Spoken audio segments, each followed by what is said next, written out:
They called her fragile, and that mistake would cost them everything.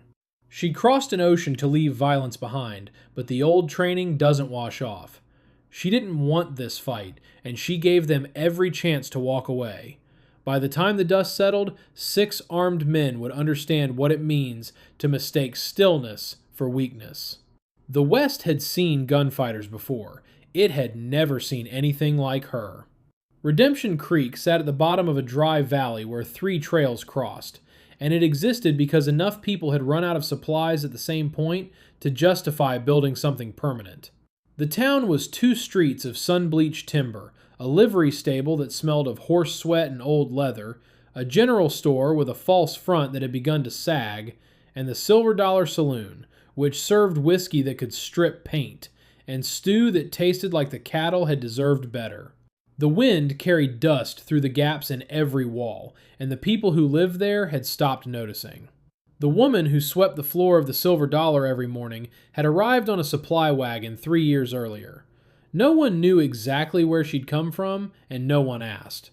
She was Japanese, small-framed, with jet black hair she kept pulled back so tight it seemed to flatten the angles of her face. She wore a simple indigo yukata beneath a canvas apron, and she moved through the saloon with the kind of economy that made men notice her without knowing why. Unlike the saloon girls with their rouge and laughter and calculated touches, she was something else, something quieter, the kind of presence that made a room settle without anyone understanding what had changed. She answered to Akari, though that might not have been the name her mother gave her. Every morning she swept the floor, served the drinks, emptied the spittoons, and washed the glasses without complaint. Her hands were small, the knuckles slightly swollen in a way that suggested cold mornings or hard work, but they were steady. Not once in 3 years did she drop a glass or spill a drop. When the doors burst open and drunk cowboys stumbled in at midnight, she didn't flinch. She simply stepped aside, let them pass, and resumed her work as if the interruption had already been accounted for. The broom she used was white oak, worn smooth by years of use, and it was heavier than it needed to be. The handle was thick, nearly 2 inches in diameter, and it fit her grip like it had been shaped for her palm. She held it low, one hand near the bristles, the other at the midpoint, and she swept in long rhythmic strokes that pushed the dust toward the door without raising it into the air. A man named Thomas Redfern, who owned a ranch 10 miles north and came into town twice a month for supplies and whiskey, had watched her sweep for 2 years before he finally understood. She wasn't merely cleaning a floor. The long, rhythmic strokes were practice. The town had its own read on her, of course. The saloon girls thought she was stuck up. The barkeep, a fat man named Horace who'd lost 2 fingers to a bandsaw in Kansas, thought she was a godsend because she never stole, never complained, and worked from dawn until the lamps went out. The ranchers who passed through thought she was foreign, and therefore fragile, and therefore not worth the effort of understanding. They tipped her when they remembered, and they forgot her the moment she stepped into the back room. She preferred it that way. She had not crossed an ocean to be remembered. She'd crossed it to disappear. And disappearing only works if no one ever learns what you were before you became invisible. The first rider appeared at the edge of town when the sun was still low enough to cast long shadows across the street, and 2 more crested the ridge before anyone could raise a warning. 5 became 7 by the time the dust settled, and the men sat on horseback at the north end of Main Street, their animals blowing and stamping in the cold morning air. They were the Holloway crew. The wanted posters had reached Redemption Creek 6 weeks earlier, tacked to the wall outside the sheriff's office by a federal marshal who was already drunk by noon and gone by evening. Ezekiel Vance led them, a man who'd killed a judge in Amarillo and a rancher in Santa Fe, and who was rumored to have burned a church in Colorado because the preacher asked him to remove his hat. The posters offered $300 for him alive, which meant no one had bothered to try. The town understood what was happening before the outlaws spoke a word. The blacksmith, a wiry man named Cobb who'd fought at Shiloh, reached for the Winchester he kept behind his anvil and then thought better of it. Mrs. Delaney, who ran the boarding house, stepped back from her front window and pulled the curtain shut with a hand that trembled only slightly. The schoolteacher, a young woman from Boston who'd come west to educate frontier children, gathered her students into the back room and held a ruler in her fist like a knife. The sheriff was 3 days away at a cattle auction in Dodge City. Everyone knew it. That was why Vance had chosen today. He dismounted at the hitching post outside the Silver Dollar, and the first thing you noticed was his size. He stood 6'2", maybe 240 pounds, with shoulders that strained the seams of his duster and hands that looked like they could palm a man's skull. His face was broad and sunburned, with a nose that had been broken so many times it flattened against his cheekbones like a piece of dried fruit. He smiled as he pushed through the saloon doors, and the smile didn't reach his eyes. It was the kind of expression a wolf wore when it found the sheep fence had been left open. 6 men followed him inside. 2 took positions near the door. 1 walked to the far corner and leaned against the wall with his thumbs hooked in his belt. The others spread through the room like they were measuring it for furniture. Clay, the lieutenant, was a thin man with yellow teeth and a revolver worn low on his hip in a rig that had seen enough use to be called natural. He walked to the bar, rapped his knuckles on the counter, and ordered whiskey for 7. Vance didn't drink immediately. He stood in the center of the room and let his gaze travel across the tables. The few ranchers who'd come in for breakfast, the barkeep wiping glasses with a rag that had seen better days. Then he found Akari. She was sweeping near the fireplace, her back to the room, her broom moving in the same long strokes it always did. He watched her for a moment.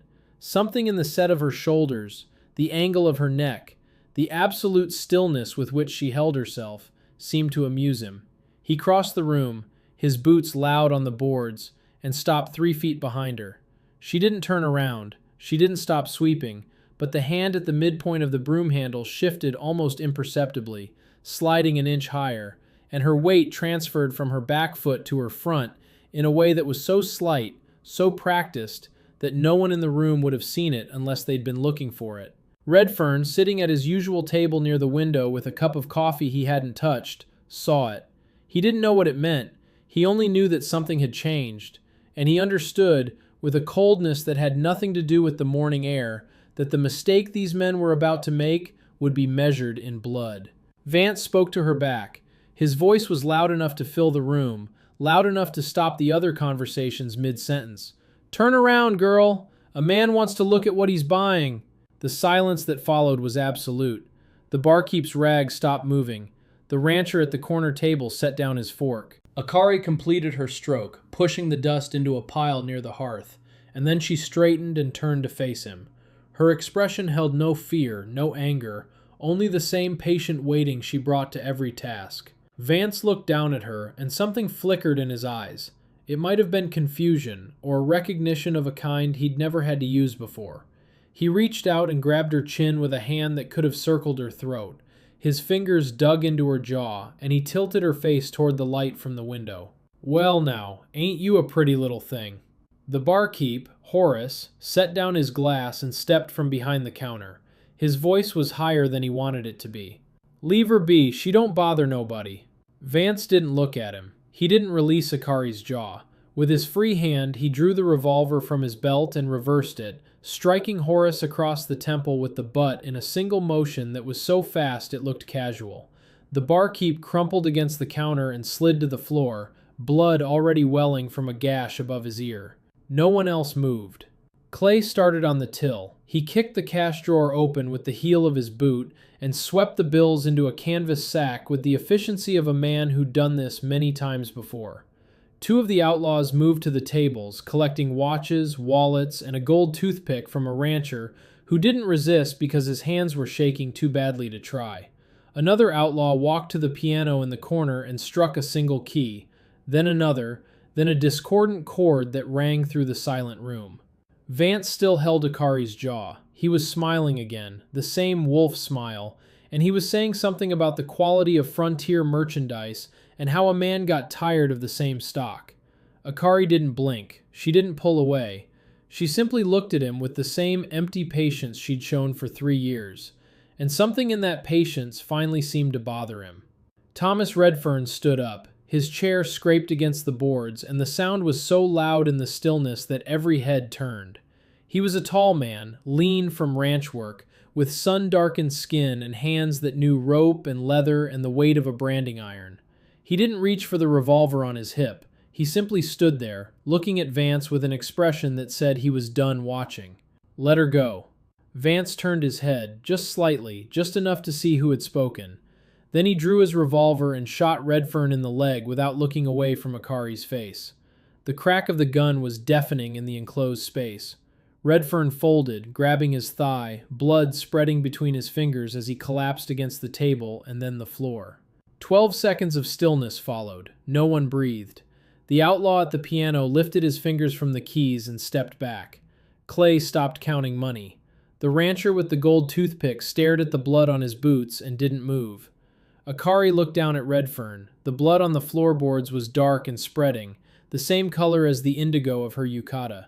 She looked at Vance's hand, still gripping her jaw, still holding her in place like a trophy. She spoke. One sentence, in Japanese, low and even, the words flowing together in a cadence that sounded like a prayer, or a curse, or something between the two. It was not a plea, nor was it a threat. It was a warning, spoken to a man who had never learned to recognize one. Vance didn't understand the words. No one in the room did. But something in her voice, some quality that had nothing to do with language, made him pause. For just a moment, the smile faltered. Then he laughed, a big, booming sound that filled the room and broke the spell. He shoved her toward the bar, his intention clear to every man in the room, and he began to unbuckle his belt with the same casual efficiency Clay had shown at the till. Akari didn't stumble. She didn't reach for a hidden knife or scream for help or fall to her knees begging. She simply stopped where the shove had placed her, 3 feet from where Horace lay unconscious on the floor, and she breathed. 1 breath in and 1 breath out. Her hands hung at her sides, empty, relaxed, and the broom she'd been holding was still leaning against the fireplace where she'd left it. Then she exhaled, and the room changed. The first outlaw went down before anyone registered that movement had begun. He'd been standing near the door, watching the show, his revolver hanging loose in his hand, and then his knee buckled with a sound like a green branch snapping. Akari's heel had struck the nerve cluster on the outside of his leg, with precisely the right angle and exactly the force required to collapse the joint without breaking the bone. The broom handle did it. She'd crossed the room in the time it took Vance to blink, and the white oak staff was already rotating in her grip as she moved toward the second man. She moved through the saloon like water around stones, and every motion was precise, economical, devastating. She didn't raise her voice. She didn't waste a step. An elbow to the throat of the outlaw at the piano dropped him across the keys in a crash of discordant notes. A sweep of her foot took the legs out from under the man collecting wallets, and before he hit the floor she was already moving past him, the broom handle catching the wrist of a fourth man who'd finally managed to draw his revolver. Clay was faster than the others. He had his revolver clear of the holster, his thumb finding the hammer, and then Akari closed the distance between them before the mechanism could lock. She didn't strike him. She simply stepped inside his arm, used the broom handle to trap his wrist against his own ribs, and rotated her body in a motion that looked almost gentle. The revolver clattered to the floor. Clay screamed. His arm hung wrong from the shoulder, and he staggered back against the bar, clutching it with his good hand, his face the color of old ash. 2 outlaws rushed her together from opposite sides, thinking numbers would matter, and they were wrong. She used the momentum of the first man against the second, a sweep of her leg that caught his ankle, a pivot that put her hip against his center of gravity, and a push that sent him stumbling into his partner with enough force to drop them both. An elbow to the temple of the larger man hit the exact spot where the bone was thinnest, and he folded like a sack of grain hitting a barn floor. The town watched, frozen in a kind of awe that owed nothing to admiration and everything to primal recognition.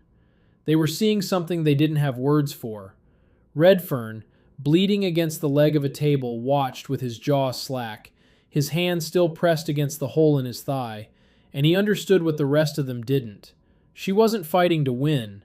She was fighting to end it, and every strike she threw was calibrated and designed to remove a threat permanently without taking a life. She'd been trained to kill, and she was choosing not to. She steps over the fallen. Her apron is torn at the shoulder, the indigo fabric hanging by a thread. Her hair has come loose, black strands falling across her face, and she doesn't brush them away. She doesn't look wild, she looks inevitable. The last outlaw, a young man with pockmarked skin and a revolver he hasn't managed to draw, backs toward the door with his hands raised. She lets him go. He won't get far. Vance is the only one still standing. He hasn't moved since the first man fell. His belt hangs half unbuckled. His revolver is still in his hand, but the barrel is pointed at the floor, and his finger is outside the trigger guard. For the first time since he rode into Redemption Creek, he looks afraid, but not of dying. Men like Vance don't fear death. He's afraid of something worse. He's afraid that everything he believed about power and weakness and the natural order of the world has just been proven wrong by a woman with a broom. Vance's hand finds his grip. He's fast for a big man, faster than he looks, and he brings the revolver up in a smooth arc that would have put a bullet through her chest if she'd been where he expected her to be. She wasn't there. She didn't dodge. She entered. The broom handle caught his wrist at the exact angle that drops a revolver from a nerveless hand. The gun hit the floor with a sound like a hammer striking stone. Her palm drove into his solar plexus, not a punch but a concentrated push that folded him in half, driving the air from his lungs in a single explosive gasp. He doubled over, and her knee came up to meet his descending face with a crack that made every man in the room wince. He didn't fall immediately. He stayed on his feet, swaying, his good hand clutching his stomach, his broken nose pouring blood down his chin and onto the floorboards. She stepped back and let him find his balance. She didn't press the attack. She didn't finish him. She simply waited, the broom handle held low at her side, her breathing calm and even, and she watched him with the same stillness she'd shown when he first grabbed her jaw. Vance looked up at her through a mask of blood, and in his eyes was a question he didn't have the words to ask. He couldn't understand why she had spared him when she could have killed them all. Every strike she'd thrown had been pulled, measured, designed to incapacitate rather than destroy. He understood that now. He understood that the only reason he was still breathing was because she had decided he should be. She broke his shoulder anyway. It was a clean strike, the heel of her hand against the joint at precisely the angle that separated the ball from the socket, and the sound was muffled by his duster, but unmistakable. Vance screamed. The sound filled the saloon, high and animal, and he collapsed to his knees, then onto his side, curling around the ruined joint like a child around a wound. The aftermath was 6 outlaws on the floor, one crawling toward the door, clutching his knee, dragging himself through the dust and broken glass with a determination that would take him to the horses and then to the horizon. Clay sat against the bar, cradling his dislocated arm, making small sounds that weren't quite words. The piano player was unconscious across his keys, a low hum still vibrating from the strings. The two who'd rushed her together lay in a heap near the fireplace, one breathing shallowly, the other not moving at all. And Vance whimpered against the floorboards, his shoulder hanging wrong, his face a ruin, his crew destroyed around him by a woman who hadn't raised her voice. The fight was over, but the reckoning was just beginning. Redfern watched her from the floor, his hand still pressed against his bleeding thigh, and something passed behind his eyes that wasn't quite fear and wasn't quite admiration. It was recognition. Two people who'd both learned what it meant to stand alone against forces stronger than themselves. Two survivors who understood that sometimes the only choice left was to act. The town slowly unfroze. Someone went for the doctor, a man named Holloway, who'd treated gunshot wounds and broken bones and snake bites for 15 years without ever quite believing in his own competence. Someone else, one of the ranchers who'd sat frozen through the entire fight, stared at Akari with the same suspicion he'd shown her for 3 years, only deeper now, as if the problem wasn't that she was foreign, but that she was something else entirely. She cleaned her hands on her apron, the canvas already stained with blood and dust and gunpowder residue. She walked to the fireplace and picked up the broom. She finished sweeping the pile of dust she'd been working on when Vance first spoke to her, pushing it through the gap beneath the door into the street outside. Then she stood the broom in its corner and ran her thumb over the handle. It had a new crack, a hairline fracture running 3 inches along the grain, where Vance's wrist had struck it when she disarmed him. She ran her thumb over it once more. Then she put it back in the corner and went to check on Horace. Outside, the crawling outlaw had reached his horse. He pulled himself into the saddle by main force, his damaged leg dangling useless in the stirrup, and he kicked the animal into a gallop that carried him north past the livery stable and out onto the prairie. He wouldn't be back. The others, the ones who could still walk or crawl, would wake up in the sheriff's custody when the law finally returned from Dodge City, if they woke up at all. Redfern limped toward her, supported by the blacksmith Cobb, who'd finally retrieved his Winchester and was holding it like a talisman rather than a weapon. Redfern's leg was bound with a strip torn from his own shirt, the blood already soaking through the cotton, and his face was pale beneath the tan. He looked at her for a long moment, and then he nodded. "Thank you." She didn't answer. She simply nodded back, a gesture so slight it might have been a blink, and she turned away. She hadn't been protecting him, not specifically. She'd been protecting the only peace she'd found, the only life she'd managed to build from the wreckage of the one she'd crossed an ocean to escape. Horace sat on a stool behind the bar, his head wrapped in a bandage the doctor had applied with shaking hands. He watched her with eyes that were slightly unfocused from the blow, and when she brought him a glass of water, his fingers shook so badly the glass rattled against his teeth. "What were you, before you came here?" She looked at him. She didn't answer. Some questions don't get answers in frontier towns, and some answers are too heavy to carry once they're spoken aloud. She took the glass back from him, refilled it, and set it on the counter within his reach.